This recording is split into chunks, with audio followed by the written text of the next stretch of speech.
Okay, students. So now what I should do? I should verify whether these are zeros of polynomial or not. Okay. So this is my expression. This is the value I should put there. If I get the value 0, then it is verified. Okay. First solution. So now p of x is equal to, this is the equation. What I should put? P of x means how much now? Minus 1 by 3. 3 of minus 1 by 3 plus 1. 3 cancel, minus 1 plus 1. So what is the answer? 0. So yes,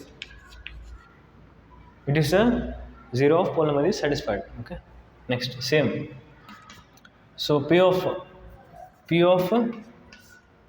4 by 5 is equal to 5 of 4 by 5. 5 of 4 by 5 minus 5. 5 cancel. What is remaining? 4 minus 5. So something is remaining, right? I didn't get 0 here. So it is no. It is not a 0 of polynomial. Next, this is very nice. Okay.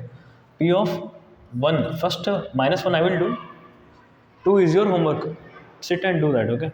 So P of minus 1. P of minus 1 is equal to. So first x means how much? Minus 1 plus 1. Okay, now don't say this. I'm just writing this. I'm putting minus 1 here in place of x. Okay, x means how much? Minus 1. Next, again x is there. Minus 1 plus 2. Minus 1 plus 1, minus 1 plus 2.